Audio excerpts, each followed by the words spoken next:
चलिए सभी ध्यान देंगे। देखिए सबसे पहले हम बात करेंगे बफर विलयन की।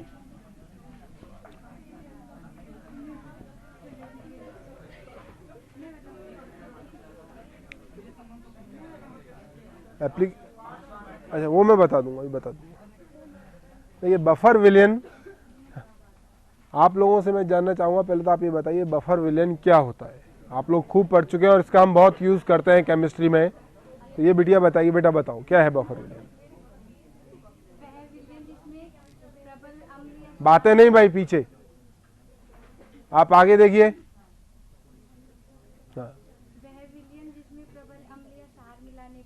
हाँ, विलयन की पीएच में कोई परिवर्तन। और कोई बताना चाहेगा? देखिए बफर विलयन से तात्पर्य, जैसा अभी इन छात्रा ने बताया कि बफर विलयन से तात्पर्य एक ऐसे विलयन से है, अगर हम उसको ऐड करते हैं तो कोई भी पीएच में आपके परिवर्तन नहीं आएगा। मतलब अगर हमने बफर 4 का एक विलयन ले लिया जिसका यूज़ हम क्या करेंगे, पीएच 4 मेंटेन करने के लिए करेंगे। अब मैं अगर उसमें HCl डाल रहा हूँ या NaOH डाल रहा हूँ तब भी उसकी पीएच में कोई मापनीय परिवर्तन नहीं आएगा। इसका यूज़ क्यों लेते हैं, इसका रीज़न क्या है कि रसायन विज्ञान में कुछ विशेष अभिक्रियाएँ होती हैं जो अम्लीय माध्यम में हो रही हैं या उसके लिए माध्यम क्षारीय होना आवश्यक है। कहने का मतलब आपको ये चीज़ डिसाइड करनी पड़ेगी कि पहले मेरे का माध्यम अम्लीय रहना चाहिए तभी ये अभिक्रिया होगी, या एक माध्यम क्षारीय होना चाहिए तभी आप उस अभिक्रिया को कर पाओगे। अब वो माध्यम अम्लीय कैसे हो या क्षारीय कैसे हो, उसके लिए हम क्या करते हैं, बफर विलयन ऐड करते हैं। क्या ऐड करते हैं? बफर विलयन। तो बफर विलयन मुख्यतः 2 प्रकार के होते हैं। एक तो होता है सरल प्रतिरोधी बफर विलयन। कौन से?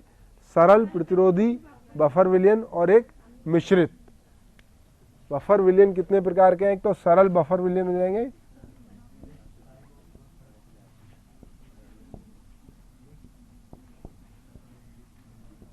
और दूसरे होते हैं मिश्रित।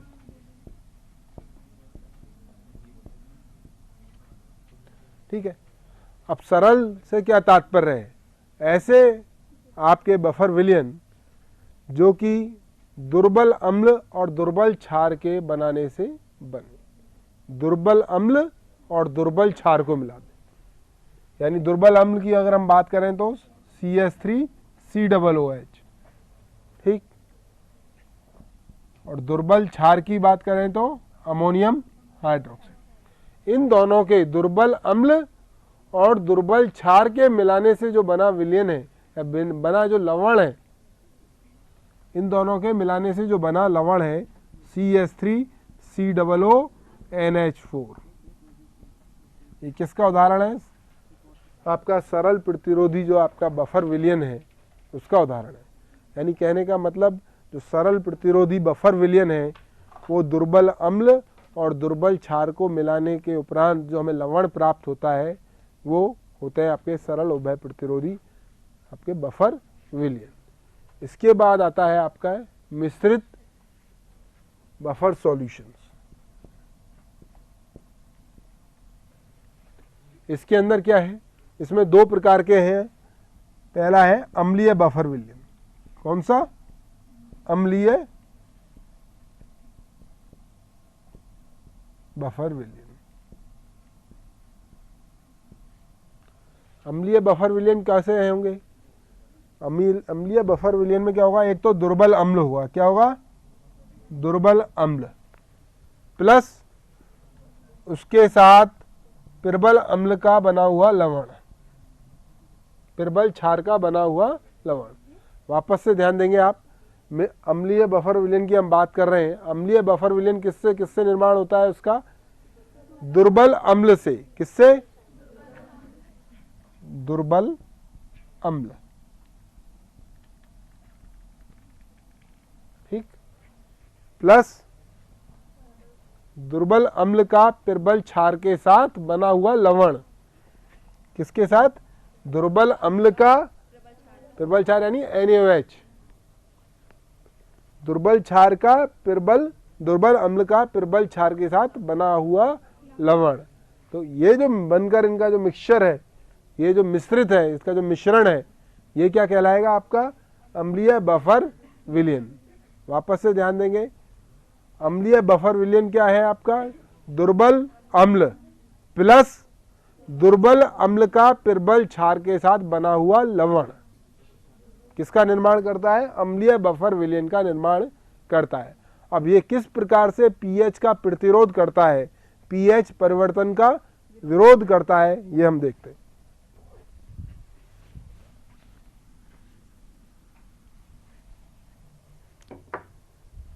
मान लीजिए हम इसमें HCl ऐड कर देते हैं। क्या ऐड करते हैं? चेंज करने के लिए पीएच HCl ऐड करते हैं।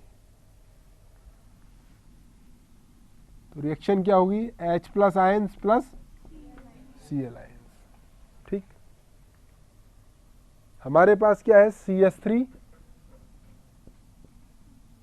COOH।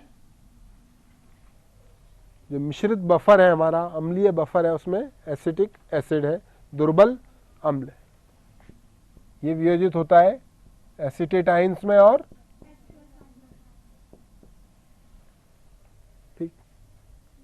अब क्या होगा? कॉमन आयन प्रभाव के कारण, कौन सा प्रभाव लगेगा आपका? सम आयन प्रभाव के कारण क्या होगा आपका? ये जो आपका H प्लस आयन कॉमन है, इसके कारण से क्या हो जाता है? एसीटेट जो आयन है उसका क्या हो जाता है? आयनन, उसका आयनन क्या हो जाता है? निरुद्ध हो जाता है, कम हो जाता है, और विलयन की पीएच पर कोई विशेष प्रभाव नहीं पड़ता है। पहली चीज। अब मान लीजिए हम क्षार मिला दें। क्या मिला दें? क्षार, NaOH। पिर्बल क्षार मिलाया। क्या मिलाया है आपने? पिर्बल क्षार, Na प्लस और OH माइनस। क्या मिला दिया? Na प्लस और OH माइनस। इस स्थिति में क्या होगा बताइए?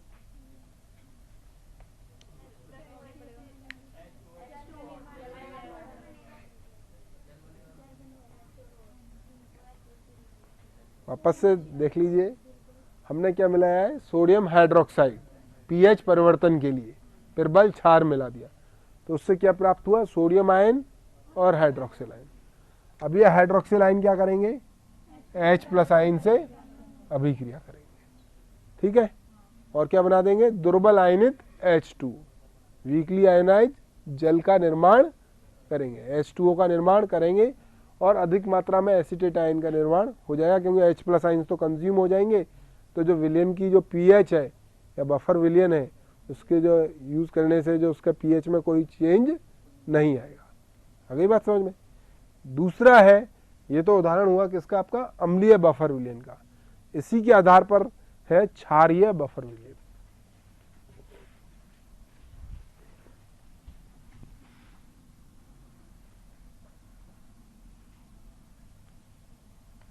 क्षारीय बफर विलयन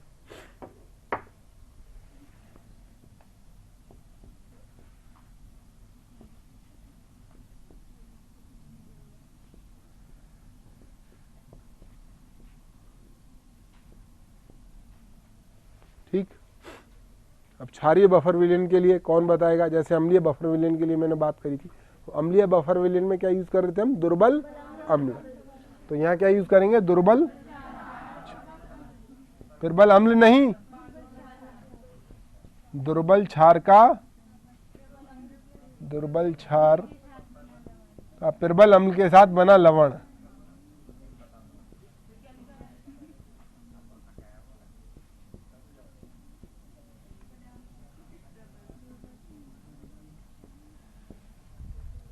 देख लीजिए आप, क्षारीय बफर विलयन, जो क्षारीय बफर विलयन है वो आपका दुर्बल क्षार और दुर्बल क्षार का पिर्बल अम्ल के साथ बना हुआ लवण।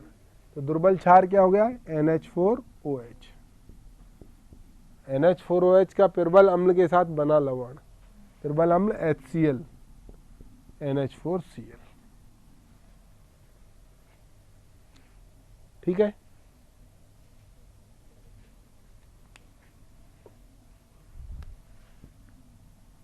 ये आपका उदाहरण हो गया क्षारीय बफर विलयन का। क्षारीय बफर विलयन में आप ध्यान रखेंगे, जब हम अम्लीय बफर विलयन की बात कर रहे हैं तब हमारे पास क्या होगा, दुर्बल अम्ल। अम्लीय बफर का मतलब दुर्बल अम्ल प्लस उस अम्ल का प्रबल क्षार के साथ बना हुआ लवण। ऐसे जब हम क्षारीय विलयन की बात करेंगे तब क्या आएगा, दुर्बल क्षार और दुर्बल क्षार का प्रबल अम्ल के साथ बना हुआ लवण। ये आपका कौन सा मिक्सचर हो गया, आपका क्षारीय बफर विलयन। अब इसके अंदर पीएच चेंज की हम बात करते हैं, वही पुनः हमारा वही तरीका, HCl ऐड करने से अम्ल ऐड करिए या क्षार ऐड करिए। तो आप पहले HCl ऐड करके देखिए आप।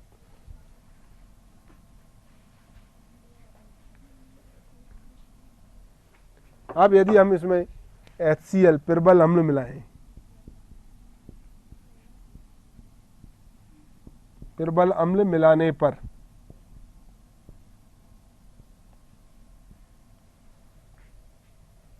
प्रबल अम्ल मिलाने पर HCl H प्लस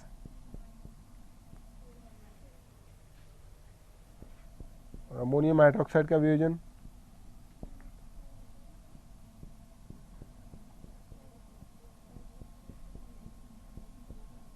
तो H प्लस HCl द्वारा यानी अम्ल के द्वारा प्रदत्त जो H प्लस आयंस हैं वो क्या करेंगे, OH आयंस के साथ अभिक्रिया कर लेंगे। क्या कर लेंगे, OH आयंस के साथ अभिक्रिया करेंगे और H प्लस आयन और OH आयन आपस में मिलकर क्या बनाएंगे, जल बनाएंगे और यहाँ NH4 आयंस की सांद्रता बढ़ जाएगी, जिसके कारण से पीएच में कोई परिवर्तन नहीं होगा, पीएच में कोई परिवर्तन नजर नहीं आएगा।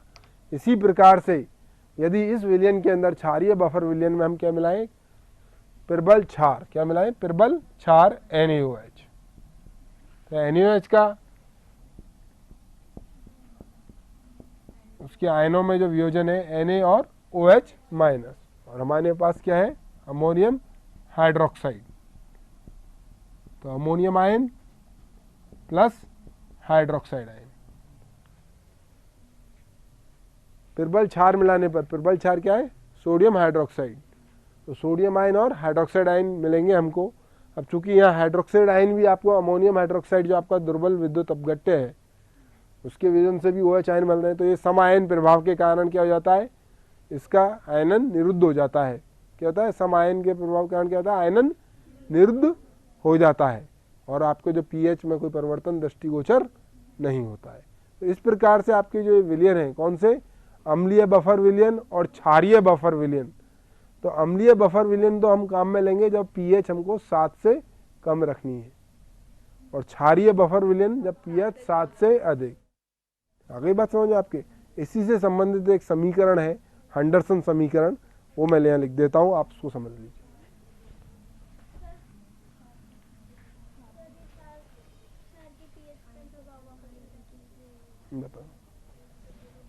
देखिए NaOH हमने मिलाया, NaOH क्या है आपका, प्रबल क्षार है। NaOH प्रबल क्षार है तो उसमें कौन से आयन्स हैं, hydroxyl ion, OH minus hydroxyl ion. अब हमारे पास क्या है, दुर्बल क्षार है एक, और दुर्बल क्षार का प्रबल क्षार के साथ, प्रबल अम्ल के साथ बना हुआ लवण है, NH4Cl है। ठीक है, तो अब NH4 भी वियोजित होकर क्या बनाएगा, अमोनियम आयन और हाइड्रोक्सिल आयन। अब उधर भी आपको NaOH से क्या मिल रहे हैं, हाइड्रोक्सिल आयन मिल रहे हैं। तो हाइड्रोक्सिल आयन होने के कारण क्या हो जाएगा, एक सम आयन प्रभाव उत्पन्न हो जाता है, और सम आयन प्रभाव क्या करेगा, आयनन को निरुद्ध कर देता है। क्या कर देता है, कम कर देता है, पश्च दिशा में आपका वापस से सामने चला जाएगा। इस कारण से पीएच में कोई परिवर्तन उसके अंदर नजर नहीं आएगा। अब इसके अंदर है हंडरसन समीकरण।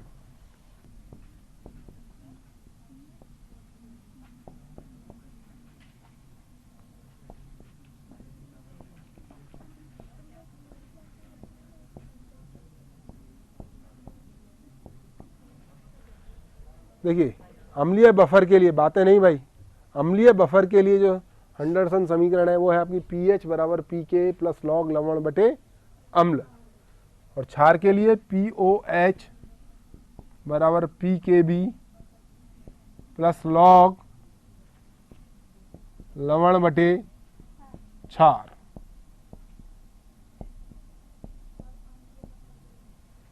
ठीक, एक आपका अम्लीय बफर, पहली वाली इक्वेशन किसके लिए, अम्लीय बफर के लिए एंडरसन समीकरण है, और नीचे वाली क्षारीय बफर के लिए। अब ये स्थापित कैसे होती है, किस प्रकार से आती है, तो एक ले लेते हैं हम अम्लीय बफर वाला एग्जाम्पल। तो अम्लीय बफर वाला जो एग्जाम्पल है उसमें क्या है आपका, एक तो दुर्बल अम्ल है CH3COO माइनस और H प्लस में ये वियोजित हो जाता है। दूसरा आपका क्या है, लवण है, एक सॉल्ट है, सोडियम एसीटेट CH3COO माइनस और Na प्लस। बातें नहीं भाई, एसीटेट आयन हमने उदाहरण लिया है, जो आपका अम्लीय बफर है उसका उदाहरण लिया है, उसके अंदर एसिटिक एसिड है आपका और एक है सोडियम एसीटेट आयन। अब जो एसिटिक आयन एसीटेट आयन्स में और H प्लस आयन्स में जो होते हैं सोडियम एसीटेट आयन और सोडियम आयन। ठीक, अब किस प्रकार से हम इस समीकरण को निकालेंगे ये देख लीजिए आप। फाइनल इक्वेशन को मैं लिखा रहने देता हूँ, इक्वेशन नंबर 1, इक्वेशन नंबर 2। तो इक्वेशन नंबर 1 के लिए हम लिख सकते हैं K बराबर CH3COO माइनस और H प्लस।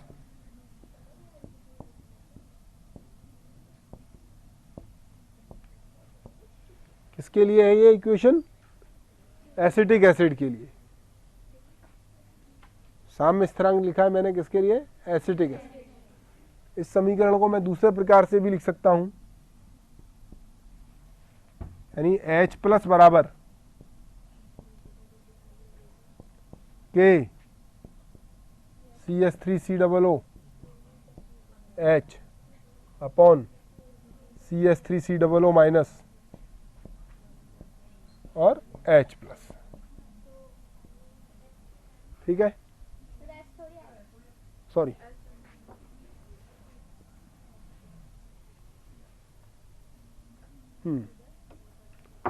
लिख लिया आप लोगों ने ये।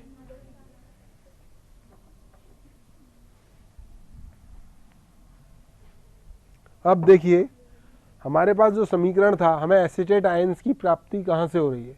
एसीटेट आयन्स की जो प्राप्ति हो रही है, एक तो एसिटिक एसिड के वियोजन से, उससे एसीटेट आयन मिल रहे हैं। दूसरा हमको एसीटेट आयन मिल रहे हैं सोडियम एसीटेट के वियोजन से। किसके, सोडियम एसीटेट, जो कि क्या है आपका दुर्बल अम्ल का प्रबल क्षार के साथ लवण। तो इसमें क्या मिल रहे हैं आपको, एसीटेट आयन। तो ये जो एसीटेट आयन मिल रहे हैं आपको, और एक हमें इससे जो एसीटेट आयन एसिड से मिल रहे हैं,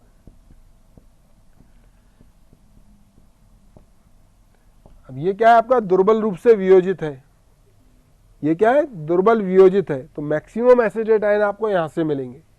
मैक्सिमम एसीटेट जो आयन है वो कहां से मिलेंगे, सोडियम एसीटेट से। तो कहने का तात्पर्य यह है कि जहां आपका एसीटेट आयन यूज हो रहा है इस टर्म में, ये जो मैंने समीकरण लिखी है, ये जो समीकरण लिखी है, इसमें जहां एसीटेट आयन यूज कर रहे हैं हम, वहां हम क्या यूज कर सकते हैं, ये वाला पार्ट। कौन सा, लवण वाला भाग। कौन सा पार्ट यूज कर सकते हैं, लवण वाला।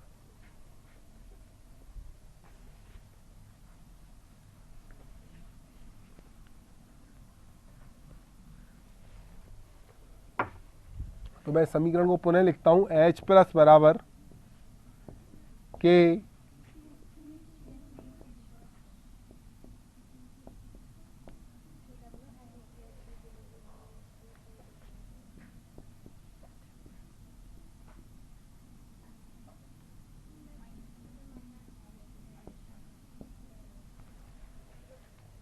ठीक है।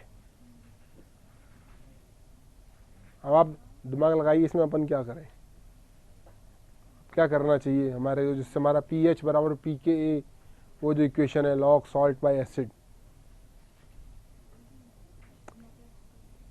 pH बराबर क्या होता है, pH और H प्लस में क्या संबंध है, pH बराबर होता है माइनस लॉग H प्लस, होता है ना। तो ये जो समीकरण है इसमें हम क्या करें, लॉग ले लें और ऋणात्मक चिन्ह लगा दीजिए दोनों तरफ, लीजिए करिए कॉपियों में। ये जो समीकरण मैंने लिखी है, इक्वेशन नंबर 3 दे देता हूं इसको।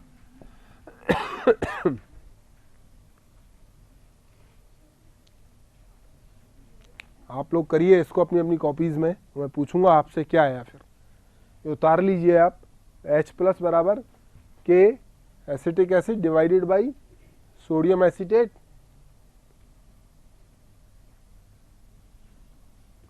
इसमें हमें करना क्या है, इस समीकरण नंबर 3 में, समीकरण नंबर 3 में लॉग लेना है, बाईं तरफ भी लॉग यूज करिए और दाईं तरफ भी, और साथ में ऋणात्मक चिन्ह का प्रयोग करना है, ठीक है। माइनस लॉग जो मैंने लिखा है ना, माइनस लॉग लीजिए आप और करिए, बताइए क्या है आपके।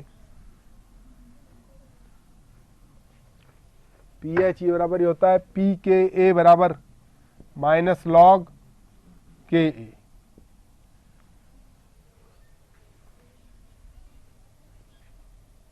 कर लिया सभी लोगों ने। पी एच बराबर क्या है, minus log H plus P K ए बराबर माइनस लॉग के ए।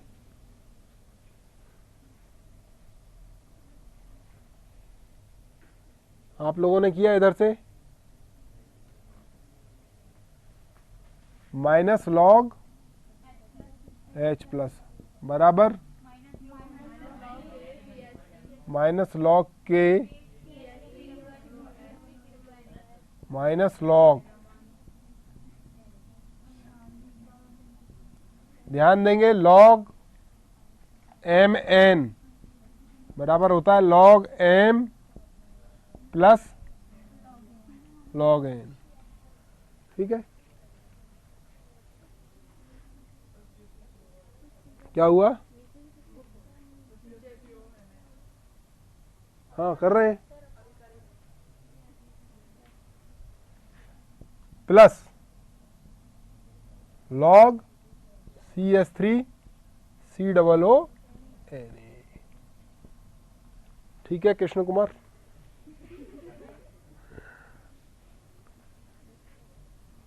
सही लिखा है अपन ने, सब लोग देख लीजिए एक बार। हमने क्या किया है, इसका लॉग ले लिया है और दोनों तरफ माइनस से मल्टीप्लाई किया है, तो minus log H plus two minus log के माइनस लॉग ऑफ एसिड, और ये ऊपर आके प्लस हो जाएगा प्लस लॉग सोडियम एसीटेट। अब सोडियम एसीटेट क्या है, लवण है। CH3 COOH क्या है, अम्ल है। लॉग के बराबर क्या आ जाएगा, माइनस लॉग के ए बराबर क्या आ जाएगा, पी के ए, माइनस लॉग एच प्लस बराबर क्या आ जाएगा, पी एच। लिखिए अब समीकरण, हेंडरसन समीकरण लिखिए, लिखिए हेंडरसन समीकरण।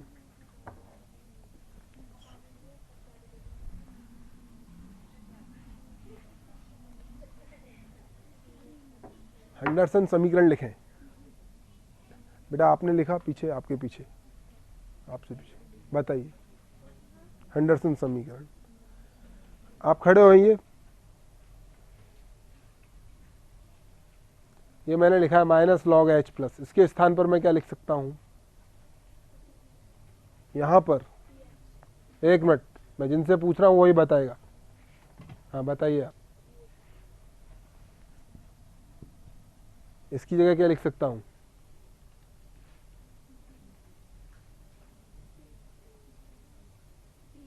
कैसे लिखा पीके।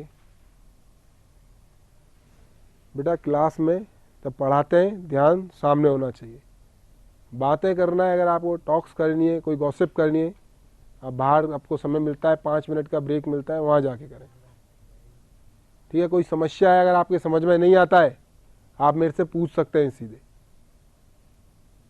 दूसरे छात्र जो है अध्ययन करने आए, किसी को आप इस तरीके से डिस्टर्ब नहीं करेंगे, बैठिए। तो पी एच इजिकल टू, देखिए ये क्या हो जाएगा, पी के ए, ठीक है। पी के ए से तात्पर्य क्या हुआ, नेगेटिव ऑफ लॉग के ए क्या है, के ए क्या है, एसिड के लिए, अम्ल के लिए वियोजन स्थिरांक, क्या है, अम्ल के लिए वियोजन स्थिरांक, प्लस लॉग, अब इसकी जगह मैं क्या लिख देता हूं, लवण,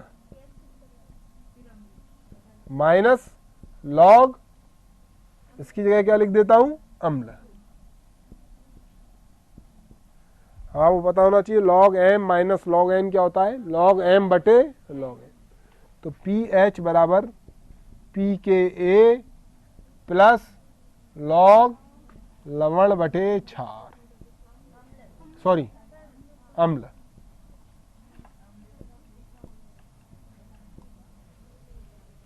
ये आपकी कौन सी इक्वेशन हो गई है? हेंडरसन समीकरण अम्लीय बफर विलयन के लिए। किसके लिए? अम्लीय बफर विलयन के लिए। इसी प्रकार से आप, यही प्रोसीजर है हमारा, बिल्कुल सेम। आपको अगर ये समझ में आ गया है, इसमें हमने क्या किया है एक बार पुनः मैं रिपीट कर देता हूं, जो लोग नहीं समझ पाए ध्यान देंगे। हमारे पास क्या था? दुर्बल अम्ल था, एसिटिक एसिड। क्या था? दुर्बल अम्ल, एसिटिक एसिड था, दुर्बल अम्ल था, तो उसका वियोजन किया हमने एसिटेट आयंस और H+ आयंस में। इसके अलावा हमारे पास सोडियम एसिटेट यानी दुर्बल अम्ल का प्रबल क्षार के साथ बना लवण, उसका वियोजन हुआ एसिटेट आयन और सोडियम आयंस के अंदर। तो हमने पहले क्या किया? अम्ल के लिए, दुर्बल अम्ल के लिए वियोजन स्थिरांक K का मान हमने लिख लिया। K बराबर जो आया acetate ion plus H+ ion divided by अम्ल। तो उससे हमने फिर, इसमें जो इम्पोर्टेंट बात जो ध्यान रखने की आपको ये है कि आपको एक तो H+ का मान निकालना है। किसका मान निकालना है? H+ का, आप ध्यान रखेंगे। और H+ किससे संबंधित है? H+ क्या है? Concentration of hydrogen ions. तो H+ को pH से आपको रिलेट करना है। तो pH बराबर हम जानते हैं माइनस लॉग H+ होता है। तो एक तो लॉग लेना पड़ेगा नेगेटिव साइन यूज करके, ठीक है, पहली बात। दूसरा हमको जो ध्यान रखना है वो ये कि जो एसिटेट आयंस की जो प्राप्ति हो रही है, जो एसिटेट आयंस की प्राप्ति हो रही है, चूंकि दुर्बल अम्ल है वो तो बहुत कम वियोजित है, तो जो एसिटेट आयंस की जो अधिकतम जो प्राप्ति है वो आपको सोडियम एसिटेट से होती है। कहाँ से हो रही है?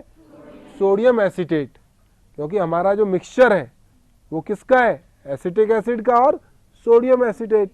तो इसलिए हम क्या करेंगे, जहाँ पर एसिटेट आयन का प्रयोग हो रहा है समीकरण में, वहाँ हम क्या लिख लेंगे? लवण, CH3COO Na।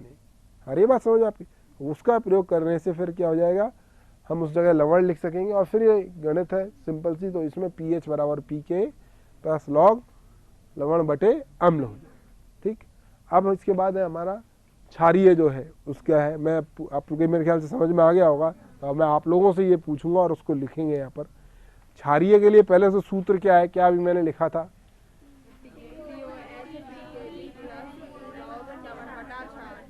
ठीक है, वेरी गुड, ठीक है।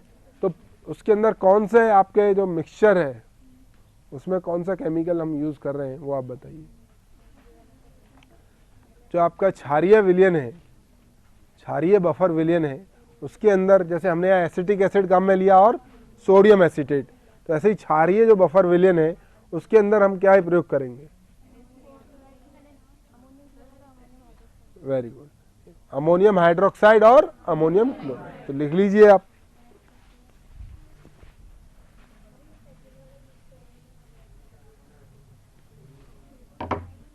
एक तो अमोनियम हाइड्रोक्साइड और एक अमोनियम क्लोराइड, ठीक। करिए आप इनका वियोजन, वियोजन करें इनका। किया? चलिए गुड।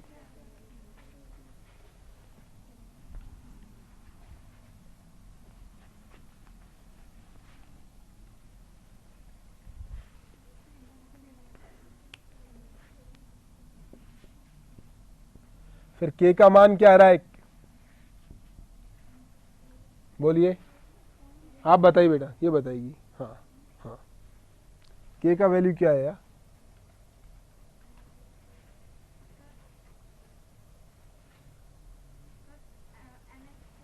हाँ हाँ, गुड, वेरी गुड। NH4OH, शाबाश। अब हमको क्या करना क्या है? सेकंड स्टेप, बैठ जाइए आप। इसके बाद सेकंड स्टेप क्या होगी आप बताओ भाई, ये बताएगा। हाँ, ये लिख लिया हमने। अब क्या करें इसके आगे? हमें क्या निकालना है इसमें? ध्यान, OH आयंस, POH। क्या करेंगे? एक मिनट, उसको बोलने दीजिए।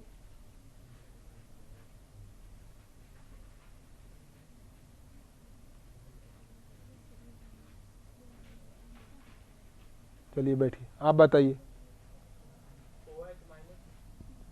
Equals to NH4OH upon ammonium ion. ठीक है, आप देखिए अभी जिनसे पूछा था बैठ जाइए, ध्यान दीजिए आप क्या निकाल रहे हैं हम यहाँ पर, OH आइंस, हाइड्रोक्सिल आइंस की सांद्रता, कंसंट्रेशन। और हम जानते हैं कि जो माइनस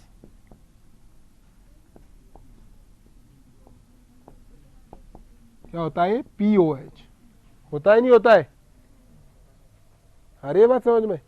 और दूसरा जो अमोनियम आयन है, ध्यान देंगे, जो अमोनियम आयन है हमारे पास क्या है, एक तो अमोनियम हाइड्रोक्साइड और एक अमोनियम क्लोराइड है। तो NH4 plus ions plus OH ions में विभाजित होता है ये अमोनियम आयंस में और क्लोराइड आयंस में। लेकिन जो अमोनियम आयन है ये अधिकतर किससे प्राप्त होते हैं, मैक्सिमम अमोनियम क्लोराइड से।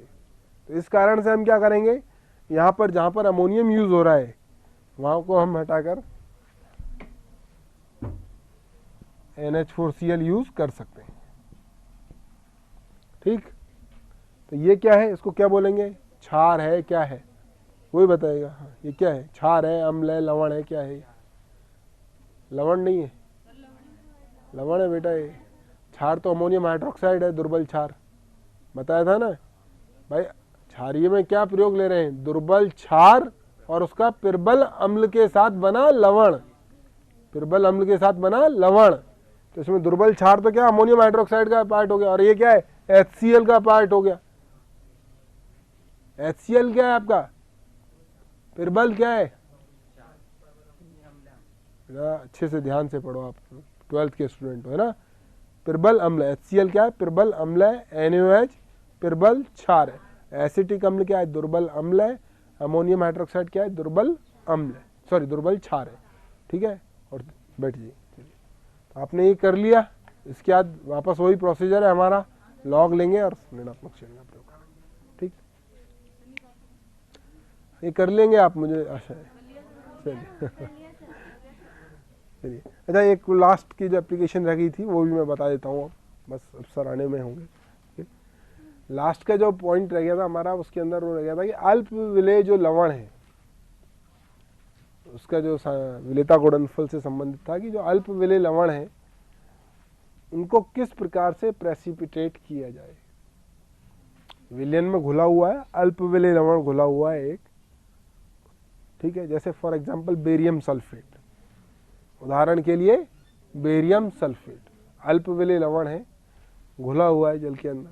अब उसको किस प्रकार से हमको प्रेसिपिटेट करेंगे, किस, जब चूंकि उसकी सांद्रता तो आयनों की सांद्रता ज़्यादा नहीं है, बेरियम आयन है और सल्फेट आयन, तो हम क्या करेंगे, उस सॉल्यूशन के अंदर एक कॉमन आयन वाला क्या करेंगे, उसमें ऐड करेंगे कोई केमिकल, हम ऐड करेंगे सल्फ्यूरिक एसिड। क्या ऐड कर देते हैं उसमें, उसकी वजह से क्या हो जाएगा, सल्फेट आयंस की सांद्रता बढ़ जाएगी। और सल्फेट आयंस की ध्यान देंगे, देखिए एक बात आप अच्छे से समझ लो, कंफ्यूज मत होइए बिल्कुल। जब हम विलेयता गुणनफल पढ़ रहे हैं तो दो चीजें हैं हमारे पास, एक तो विलेयता गुणनफल KSP और दूसरा है आयनिक सांद्रताओं का गुणनफल। इन दो टर्म्स को ध्यान रखना आप तो बस, तो विलेयता गुणनफल और दूसरा आयनिक सांद्रताओं का गुणनफल।